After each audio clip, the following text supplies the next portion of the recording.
শেখ হাসিনা 4 দশকের রাজনৈতিক জীবন শেষে ফাঁসির দণ্ড। আসাদুজ্জামান কামালের মৃত্যুদণ্ড। 5 বছরের কারাদণ্ড রাজশাহী আইজি মামুনের। পবিত্র ঈদুল ফিতর কবে জানালেন আমিরাতের জ্যোতির্বিজ্ঞানীরা। 28 বছর পর বিশ্বকাপে হালান্ডের নরওয়ে বিপদে ইতালি। আসসালামু আলাইকুম। বার্ড নিউজ 24-এ আপনাদের সবাইকে স্বাগত জানাচ্ছি। আমি নাইমা আক্তার কেয়া। এতক্ষণ দেখছিলেন সংবাদ শিরোনাম, এখন দেখবেন বিস্তারিত। For all these 3 counts, we have decided to inflict her with only one sentence, that is sentence of death. অনেকের কাছে স্বৈরাচারের প্রতীক শেখ হাসিনা, কারো ভাষায় ফ্যাসিস্ট, আবার সমর্থকদের কাছে তিনি উন্নয়নের কর্ণধার। 24-এর 5 আগস্ট ছাত্র জনতার আন্দোলনের মুখে পালিয়ে যাওয়ার আগ পর্যন্ত তার ছিল দুর্দান্ত প্রতাপ। তবে এই গল্প সহসাই তৈরি হয়নি। প্রায় 40 বছরের রাজনৈতিক জীবনের দলের সভাপতি থেকে প্রধানমন্ত্রী বনে যাওয়া শেখ হাসিনা ছিলেন বাংলাদেশের দীর্ঘতম সময় রাষ্ট্র পরিচালনাকারী। পিতা শেখ মুজিবুর রহমানের কন্যা হিসেবে হাল ধরেছিলেন বেহাল আওয়ামী লীগের। সভাপতি হিসেবে নেতৃত্বে আসেন 1981 সালে। এর আগে 1975-এর 15 আগস্টের নৃশংসতার পর 6 বছর কেটেছে অনেকটা নির্বাসনে। ধীরে ধীরে জনপ্রিয় হন কর্মী ও সমর্থকদের কাছে। 80-র দশকের শেষার্ধে এরশাদ বিরোধী আন্দোলনে তার ছিল জোরালো অবস্থান। 1991-এর সংসদ নির্বাচনে দল হেরে গেলেও ফল ঘরে তোলেন 96 জুনে অনুষ্ঠিত 7ম জাতীয় নির্বাচনে। সেবারই প্রথমবার প্রধানমন্ত্রী নির্বাচিত হন তিনি। এক মেয়াদ পর 2008 সালে নিরঙ্কুশ জয় পেয়ে আবারও ক্ষমতায় আসেন শেখ হাসিনা। 200-এর বেশি আসন অসীম ক্ষমতাধর করে তোলে আওয়ামী লীগকে। সংবিধানে কাটাছেঁড়া আর বলয় তৈরি করে ক্ষেত্র তৈরি করেন দীর্ঘ মেয়াদে থাকার। সময়ের সঙ্গে রাষ্ট্র হয়ে ওঠে প্রধানমন্ত্রী তথা শেখ হাসিনা কেন্দ্রিক। 2014, 18 ও 24 সালে 3 দফায় একবার এক এক কৌশলে নিজের আসন টলতে দেননি তিনি। কখনো বিনা প্রতিদ্বন্দ্বিতায়, কখনো রাতের আধারে, কখনো নিজের মধ্যে প্রতিযোগিতার নাটকীয় জয় আরও আগ্রাসী করে শেখ হাসিনাকে। 2024 সালে জনমানুষের সব ক্ষোভ গিয়ে রাজপথে মিলিত হয় শিক্ষার্থীদের সাথে।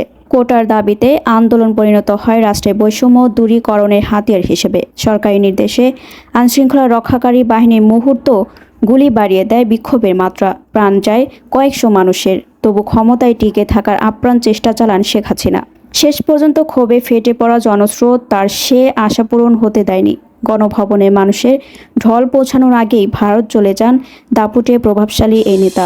For all these 4 counts, we have decided to award a single sentence of death to Asaduzzaman Khan Kamal.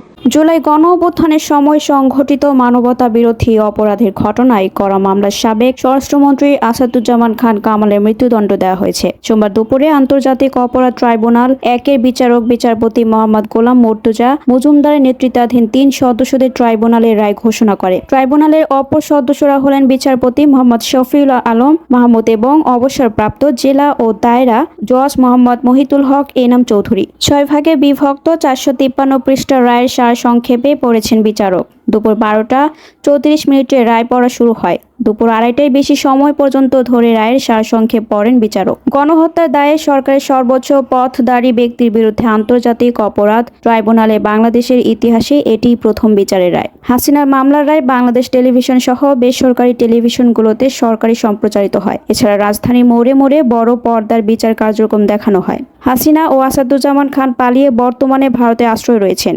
মামলায় গ্রেপ্তার হওয়া একমাত্র আসামি চৌধুরী আবদুল্লাহ আল মামুন রাজসাক্ষী হয়েছেন। তিনি অ্যাপ্রুভার রাজসাক্ষী নামে পরিচিত হিসেবে জবানবন্দি দিয়েছেন এবং নিজের বিরুদ্ধে আনা অভিযোগ স্বীকার করেছেন। এদিকে হাসিনা গণহত্যার রায়কে কেন্দ্র করে আইনশৃঙ্খলা বাহিনীর সতর্ক অবস্থান রয়েছে। রাজধানী সহ দেশের বিভিন্ন স্থানে গুরুত্বপূর্ণ পয়েন্টগুলোতে আইনশৃঙ্খলা বাহিনীর অতিরিক্ত সদস্য মোতায়েন করা হয়েছে। সেই সঙ্গে সাদা পোশাকে দায়িত্ব পালন করছেন গোয়েন্দা সংস্কার সদস্যরাও। এর পাশাপাশি মাঠে সেনাবাহিনীর দায়িত্ব পালন করছে ঢাকা, গোপালগঞ্জ, মাদারীপুর ও ফরিদপুরে বর্ডার গার্ড বাংলাদেশ বিজিবি মোতায়েন করা হয়েছে। সুপ্রিম কোর্টের পক্ষ থেকে ট্রাইব্যুনাল এলাকায় সেনা মোতায়েনের জন্য সেনা সদরে চিঠি দেওয়া হয়েছে। নিষিদ্ধ ঘোষিত আওয়ামী লীগের কথিত লকডাউন ও শাটডাউনের নামে গাড়িতে অগ্নিসংযোগ, ককটেল বিস্ফোরণ সহ নাশকতা প্রতিরোধে নিরাপত্তা জোরদার করা হয়েছে। রায় ঘোষণাকে কেন্দ্র করে বিএনপি, জামায়াতে ইসলামী, এনসিপি সহ জুলাইয়ের পক্ষে দলগুলোর নেতাকর্মীরা সতর্ক অবস্থানে রয়েছে। হাসিনা সহ এ মামলায় ৩ জনের বিরুদ্ধে মানবতা বিরোধী অপরাধে প্রসিকিউশন ৮,৭৪৭ পৃষ্ঠার অভিযোগ দাখিল করে। এর মধ্যে তথ্যসূত্র ২,০১৮ পৃষ্ঠার, জব্দ তালিকা ও দালিলিক প্রমাণাদি ৪,০০৫ পৃষ্ঠার এবং শহীদদের তালিকার বিবরণ ২,৭২৪ পৃষ্ঠা। মানবতা বিরোধী অপরাধ মামলার তদন্ত প্রতিবেদনের মূল অভিযোগ হচ্ছে ২০২৪ সালে জুলাই-আগস্টে আন্দোলন চলাকালে হাসিনা বিক্ষোভকারীদের বিরুদ্ধে ব্যাপক এবং পদ্ধতিগত দমন-পীড়ন চালানোর সরাসরি নির্দেশ দিয়েছিলেন, যা গণহত্যা, খুন এবং ভয়াবহ নির্যাতনের শামিল। প্রতিবেদনে প্রধান যে অভিযোগ আনা হয় সেগুলো হলো সরাসরি আদেশ, অর্থাৎ শেখ হাসিনার রাষ্ট্রের সব বাহিনী, তার দল, আওয়ামী লীগ এবং সহযোগী সংগঠনগুলো, বিশেষ করে ছাত্রলীগ, যুবলীগ ও স্বেচ্ছাসেবক লীগের সশস্ত্র ক্যাডারদের বিক্ষোভকারীদের বিরুদ্ধে ব্যবস্থা নিতে সরাসরি নির্দেশ দেন। ১৩,০০০-এরও বেশি মানুষ নিহত এবং ২৫,০০০-এর বেশি আহত, অজ্ঞহানি এবং নানা ধরনের নির্যাতনের শিকার হয়েছে। Chowdhury Abdullah Al Mamun, as I have elucidated before, he has contributed to the trial of this case by making full and true disclosure of the circumstances within his knowledge. Yet, he also admitted, and he was involved in all the occurrences throughout the 36 days of movement. Considering both his contributions, his admissions, with the material evidences to the tribunal to arrive at the correct decision, and also in consideration of the gravity of the offense, we are both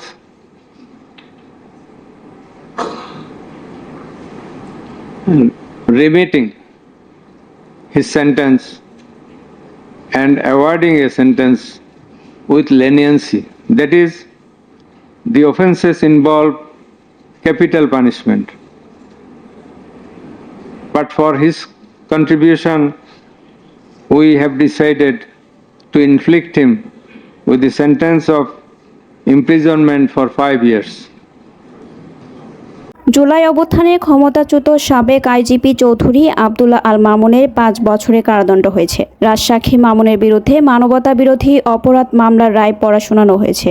সোমবার দুপুরে আন্তর্জাতিক অপরাধ tribunal ১-এর বিচারপতি মোহাম্মদ গোলাম মর্তুজা মজুমদার নেতৃত্বাধীন ৩ সদস্যের ট্রাইব্যুনালে রায় ঘোষণা করেন। ট্রাইব্যুনালের অপর সদস্যরা হলেন বিচারপতি মোহাম্মদ শফিউল আলম মাহমুদ এবং অবসরপ্রাপ্ত জেলা ও দায়রা জজ মোহাম্মদ মহিতুল হক এনাম চৌধুরী। এদিকে আসামিদের মধ্যে রাজসাক্ষী মামুনের ভাগ্যে কি আছে তা নিয়ে চলে নানা আলোচনা।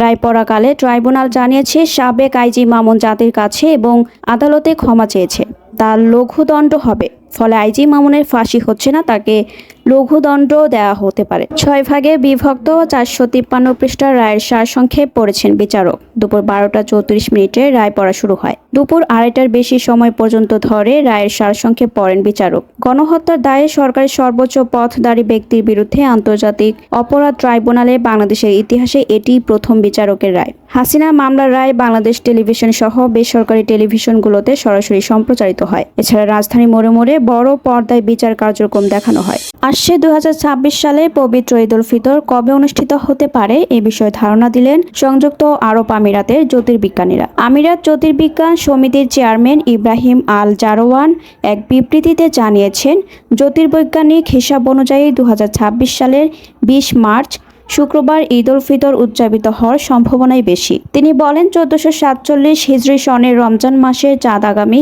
১৭ ফেব্রুয়ারি মঙ্গলবার আকাশে দেখা দিতে পারে, যদিও সেদিন সন্ধ্যায় চাঁদ খুঁজে পাওয়া কঠিন হতে পারে। এ কারণে রোজা শুরুর সম্ভাবনা দিন হিসেবে ধরা হচ্ছে ১৯ ফেব্রুয়ারি বৃহস্পতিবার। জ্যোতির্বিজ্ঞানীদের হিসাব অনুযায়ী রমজান ৩০ দিন চলার সম্ভাবনা প্রবল, আর সেক্ষেত্রে রমজানের শেষ দিনটিও ঈদের ছুটির সঙ্গে যুক্ত হবে।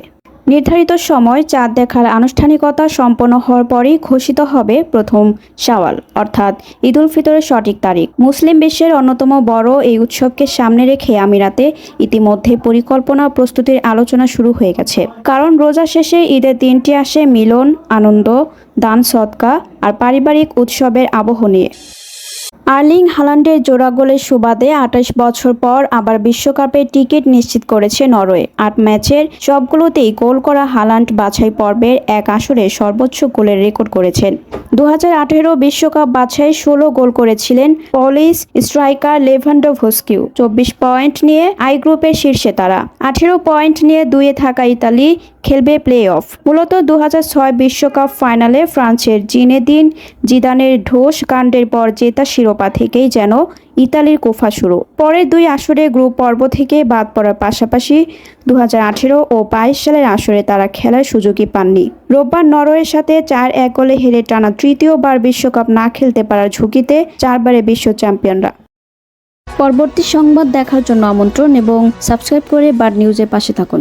এতক্ষণ আমাদের সাথে থাকার জন্য আপনাদের সবাইকে ধন্যবাদ।